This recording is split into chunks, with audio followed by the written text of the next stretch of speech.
إن الحمد لله نحمده ونستعينه ونستغفره ونؤمن به ونتوكل عليه ونعوذ بالله من شرور أنفسنا ومن سيئات أعمالنا من يهده الله فلا مضل له ومن يضلل فلا هادي له وأشهد أن لا إله إلا الله وحده لا شريك له وأشهد أن محمدًا عبده ورسوله أما بعد فإن خير الحديث كتاب الله وخير الهدي هدي محمد صلى الله عليه وسلم وشر الأمور محدثاتها وكل محدثة بدعة وكل بدعة ضلالة وكل ضلالة في النار اللهم صل على محمد وعلى آل محمد كما صليت على إبراهيم وعلى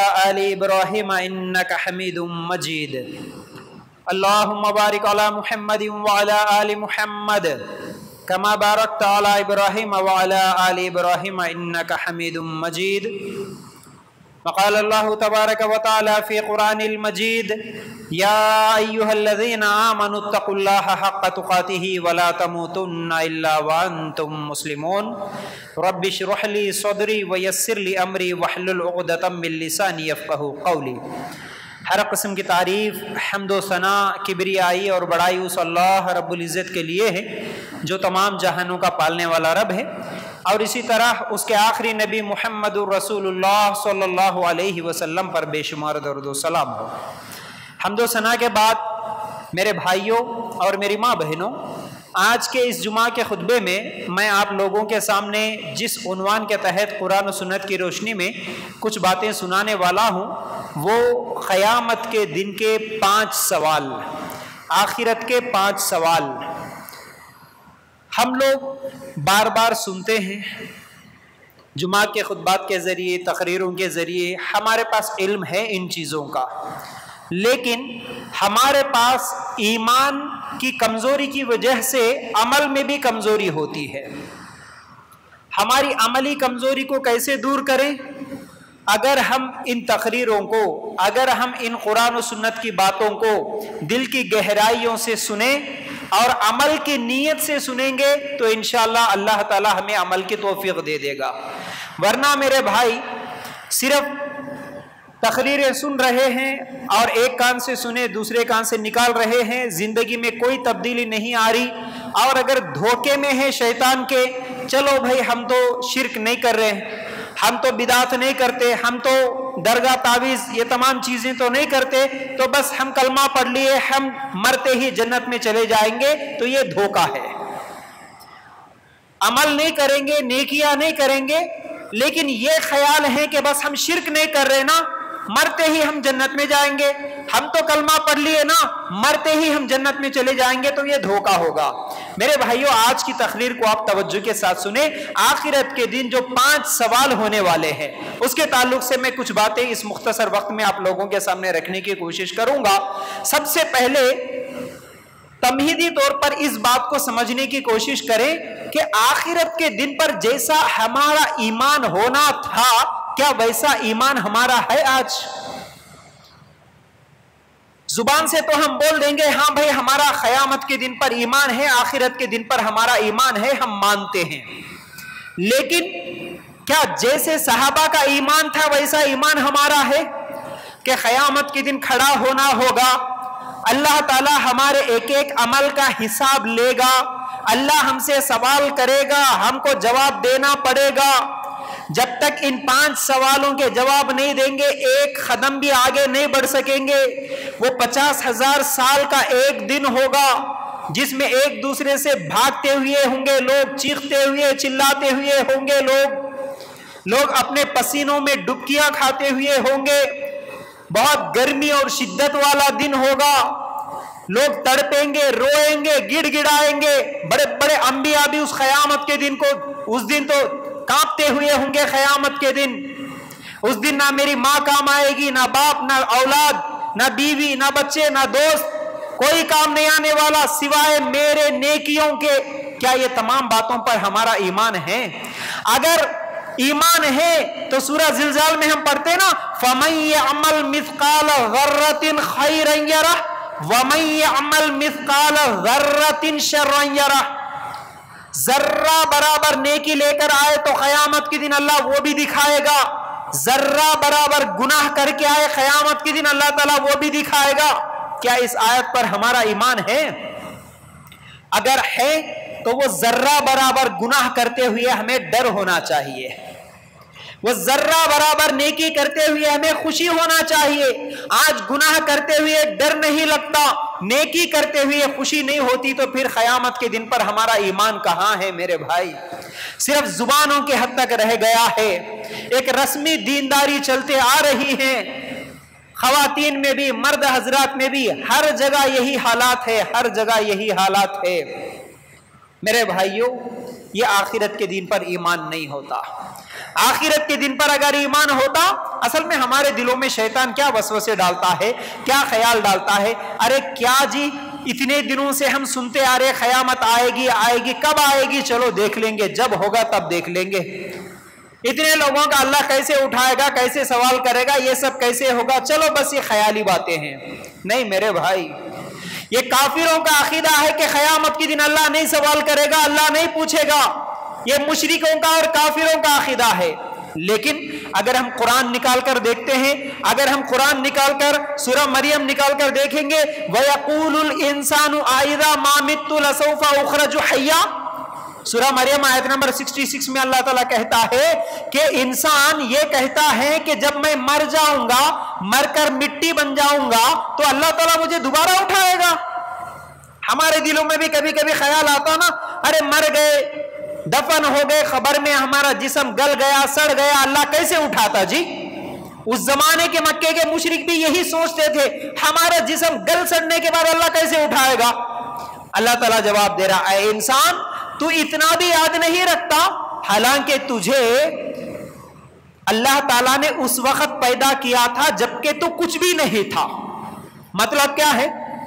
پہلی مرتبہ جب تم کچھ بھی نہیں تھے، اس وقت اللہ تعالیٰ نے تمہیں پیدا کیا تو اللہ کو مشکل نہیں ہے، لیکن جب تم ایک مرتبہ پیدا ہوئے، مر گئے، تو مرے ہوئے انسان کو دوبارہ زندہ کرنا اللہ کے لیے مشکل ہوگا کیا؟ مثال کیسے؟ یہ موبائل ہے، آج ہم دیکھ رہے ہیں، ہم سب کے پاس اینڈرائڈ موبائل ہے۔ میرے بھائی، جب پہلی مرتبہ اس دنیا میں کوئی اینڈرائڈ موبائل بنا تو اس کو بنانے والے نے کتنے سال سوچا ہوگا، کتنی مشکلوں کے بعد، کتنے سوچنے کے بعد پہلی مرتبہ موبائل بنا۔ لیکن اب ایک مرتبہ موبائل بن گیا، اگر اس کو تھوڑا سا خراب ہو گیا، اس کو ریپیئر بنانے کی ضرورت پڑی، اگر ہم دکان پہ لے کر گئے تو بولو ریپیئر بنانا، دوبارہ اسے اچھا کرنا مشکل ہوگا، یا پہلی مرتبہ جب وہ بنا تھا تو پہلی مرتبہ بنانا مشکل تھا؟ پہلی مرتبہ بنانا مشکل تھا۔ ایک مرتبہ خراب ہوا تو ریپیئر کرنا بڑا آسان ہے۔ تو اللہ تعالیٰ جب اس پوری کائنات کو، تم سب انسانوں کو پہلی مرتبہ بنایا، اس کے لیے کچھ بھی مشکل نہیں ہوا، تو تم ایک مرتبہ مر جاؤ گے تو دوبارہ تمہیں قبروں سے اٹھانا اس کے لیے مشکل ہے کیا؟ نہیں ہے میرے بھائی، بڑا آسان ہے اللہ تعالیٰ کے لیے ہم سب کو زندہ کرنا۔ قیامت آئے گی اور اللہ تعالیٰ ہم سب کو زندہ کرے گا، ہم سب کو اللہ تعالیٰ سوال کرنے والا ہے۔ اللہ کے رسول صلی اللہ علیہ وسلم کی حدیث ترمذی میں موجود ہے، یہ 5 سوال ہوں گے۔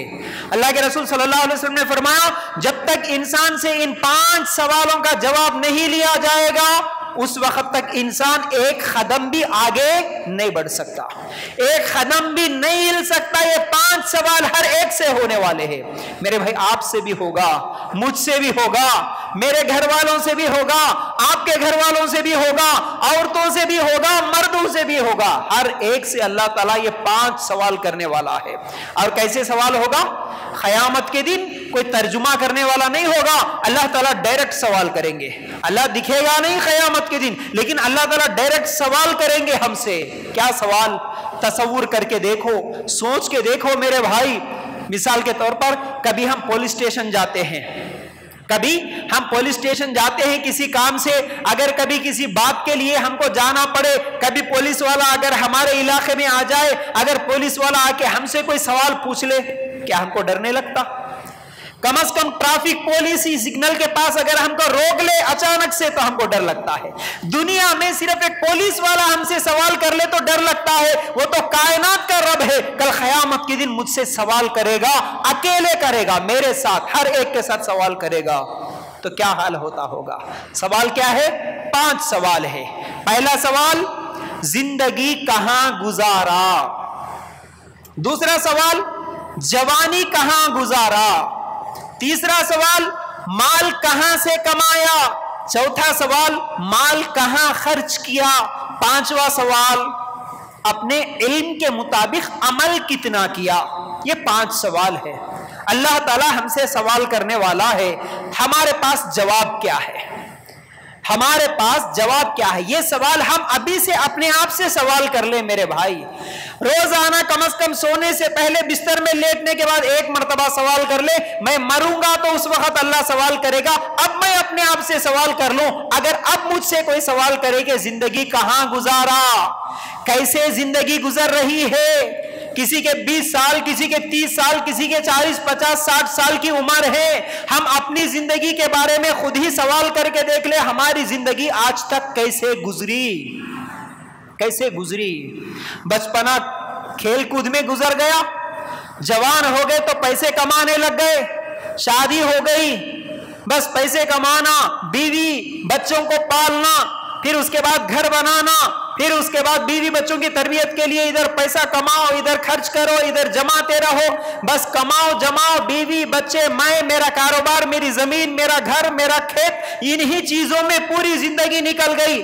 بوڑھے ہو گئے, اچانک سے موت آ گئی, بس یہی جواب دے دیں گے. زندگی اللہ تعالیٰ صرف اس لیے دیا تھا کہ جا میرے بندے دنیا میں عیش کر, انجوائے کر, اپنی منمانی زندگی گزار لے. جیسا کہ آج نوجوان خاص طور سے پڑھے لکھے اپنے وال پیپرز پہ یا اپنے گاڑیوں پہ سٹیکرز لگاتے ہوئے نظر آتے, مائی لائف مائی رولز, میری زندگی میری مرضی. میری زندگی میں کسی کی مرضی نہیں چلے گی, میرے دل میں جو آئے گا وہ میں کروں گا. ہمارے نوجوان آج ایک دوسرے کو بولتے بھی ہے, ارے جوانی کے دن ہے میاں, کچھ دن کھیلو کودو ناچو ڈانس کرو انجوائے کرو. جوانی کے دن ہے, اب انجوائے نہیں کریں گے تو اور کب کریں گے؟ جب بالکل بوڑھے ہو جائیں گے, داڑھی سفید ہو جائے گی, اس وقت پھر لکڑی پکڑ کے مسجد میں جانا, اس وقت نماز پڑھ لیں گے. بس ابھی تو جوانی کے دن ہے, جو کرنا ہے اپنی منمانی کرو. جوانی اس لیے دیا تھا اللہ تعالیٰ. میرے بھائیوں, زندگی کہاں گزارا, پہلا سوال. زندگی کیوں ملی, اللہ تو زندگی کیوں دیا. اگر ہم یہ سوال قرآن میں ڈھونڈیں گے نا اس کا جواب, اللہ تعالیٰ کہتا ہے وَمَا خَلَقْتُ الْجِنَّ وَالْإِنسَ إِلَّا لِيَعْبُدُونَ, میں نے جنات اور انسان کو اس لیے پیدا کیا کہ وہ میری عبادت کریں. دوسرا جواب اگر ہم نکال کر دیکھیں گے سورہ ملک آیت نمبر 2 میں اللہ تعالیٰ کہتا ہے زندگی موت اس لیے دی ہے تاکہ تم میں اچھے عمل کون کرنے والا ہے یہ دیکھنے کے لیے. سورہ آل عمران آیت نمبر 110 نکال کر دیکھیں گے, کنتم خیر امت اخرجت للناس تأمرون بالمعروف وتنہون عن المنکر, تم بہترین امت ہو, تمہیں اسی لیے نکالا گیا کہ تم نیکی کا حکم دیتے ہو اور برائی سے روکتے ہو. تو زندگی جو ملی نا ہم کو, یہ زندگی ایک اللہ کی عبادت کرنے کے لیے ملی. پہلی چیز یہ زندگی ملی اچھے کام کرنے کے لیے, یہ زندگی ملی لوگوں کو اچھائی کی طرف بلانے اور برائی سے روکنے کے لیے ملی. باقی پیسے کمانا, جمانا, گھر بنانا, شادیاں کرنا, بچے پیدا کرنا, بچے پالنا, یہ تمام چیزیں ضرورتیں ہیں, یہ زندگی کا مقصد نہیں ہوتا. ضرورت ہے, یہ دنیا میں زندگی جی رہے ہیں تو ضرورت کے لیے کام کرو, محنت کرو, لیکن اصل چیز یہ ہے کہ تم اس اللہ کی عبادت کرو. وہ اللہ جس نے تمہیں پیدا کیا, وہ اللہ جس نے تمہیں اس دنیا میں تم کو بھیجا, اس کو یاد رکھو, اس کے حکم کے مطابق زندگی گزارو, اس نے جو کہا وہ کرو, جس سے منع کیا اس سے رک جاؤ. اس لیے یہ زندگی ملی تھی. جی ہم بھول گئے زندگی کے مقصد کو. دوسرا سوال کیا ہونے والا ہے, جوانی کہاں گزارا, کیسے گزارا. ایک تو زندگی کا سوال ہوا, زندگی میں جوانی بھی آ گئی, لیکن الگ سے اللہ تعالیٰ جوانی کا سوال کر رہا ہے. کیوں؟ جوانی کے دن انجوائے کرنے کے دن، جوانی کے دن بھٹکنے کے دن، جوانی کے دن برائیوں کی طرف دوڑنے کے دن ہے، جوانی میں انسان غلطیاں کر بیٹھتا ہے، اس لیے اللہ تعالیٰ پوچھتا ہے جوانی کیسے گزارا۔ ہماری سوچ یہ ہے کہ ہم بوڑھے ہونے کے بعد نماز پڑھ لیں گے مول صاحب، لیکن اللہ جوانی کا سوال کر رہا ہے میرے بھائی۔ اور قیامت کے دن جو لوگ عرش کے سائے کے نیچے 7 خوش نصیب لوگ ہوں گے، ان میں سے وہ نوجوان بھی ہوگا جو اپنی جوانی میں اللہ کی عبادت کیا ہو۔ جوانی میں اللہ کی عبادت اللہ کو سب سے زیادہ پسند ہے۔ میرے بھائی آج ہمارے نوجوانوں کی حالت کیا ہے؟ آج مسجدیں ویران ہیں، صرف ایک جگہ نہیں، ہر جگہ کی یہی حالت ہے۔ مسجدیں ویران ہیں، فجر کی نماز میں لوگ نہیں نظر آتے، ظہر عصر میں لوگ نہیں نظر آتے، صرف پڑھتے ہیں جمعہ کی نماز۔ باقی ہمارے نوجوان نکڑوں پہ، چورستوں پہ، موبائل میں گیم کھیلتے ہوئے، جوا کھیلتے ہوئے، بیٹنگ کرتے ہوئے، شراب پیتے ہوئے، ڈانس کرتے ہوئے، ناچتے ہوئے، افیئرز کرتے ہوئے، نشہ کرتے ہوئے، ہر جگہ نوجوانوں کی یہی حالت ہے۔ اللہ تعالیٰ جوانی کے بارے میں الگ سے سوال کر رہا ہے۔ میرے بھائیوں ہماری جوانی کیسے گزری؟ کل قیامت کے دن کیا جواب دیں گے؟ اے نوجوان تو جوان تھا، تو 18 سال 20 سال 25 30 سال کا نوجوان تھا، کیا تو مسجد کو آیا؟ اللہ سوال کریں گا تو کیا جواب دیں گے؟ تیری 25 30 سال کی عمر میں تو کیا کیا تھا؟ یہ جواب دیں گے اللہ نکڑوں پہ بیٹھ کے گیم کھیل رہا تھا موبائل پہ، یہ جواب دیں گے۔ ارے ہمارے صحابہ ہمارے لیے آئیڈیل، ہمارے لیے نمونہ، آج ہمارے نوجوانوں کے لیے ناچنے گانے والے فلم ایکٹر ایکٹریسز نمونہ بن گئے، لیکن ہمارے لیے نمونہ ہمارے صحابہ تھے۔ کتنی مرتبہ ہم ہمارے صحابہ کے واقعات سنتے ہیں۔ میرے بھائیوں ایک واقعہ سناتا ہوں، ذرا غور سے سننا۔ اگر حقیقت میں دل میں ہمارا ایمان ہے، اگر ہم سچے مسلمان ہیں، ہم اللہ اور اس کے رسول کو ماننے والے ہیں، اور ہمارے صحابہ سے ہم کو اگر محبت ہے تو ہم صحابہ کو نمونہ مانیں گے، صحابہ کو آئیڈیل مانیں گے۔ حنظلہ رضی اللہ تعالیٰ عنہ، نوجوان صحابی حنظلہ، ابھی شادی ہوئی، نئی نویلی دلہن کے ساتھ ہے، جنگ کے لیے اعلان ہوتا ہے، غالباً جنگ احد کے لیے اعلان سنتے ہیں، فوراً کمرے سے باہر نکل جاتے ہیں، تلوار ہاتھ میں لے لیتے ہیں اور جنگ کے میدان کے لیے نکل جاتے ہیں۔ جب جنگ ختم ہو گئی، لاشوں کو تلاش کیا جا رہا تھا، کون کون شہید ہوئے؟ حنظلہ رضی اللہ تعالیٰ عنہ کی بیوی آتی ہے، کہتی ہے اے اللہ کے رسول صلی اللہ علیہ وسلم میرے شوہر بھی نہیں نظر آ رہے، کہاں ہے؟ جب تلاش کیا گیا تو لاشوں میں حنظلہ رضی اللہ تعالیٰ عنہ بھی شہید ہوئے، ان کی بھی لاش ملی۔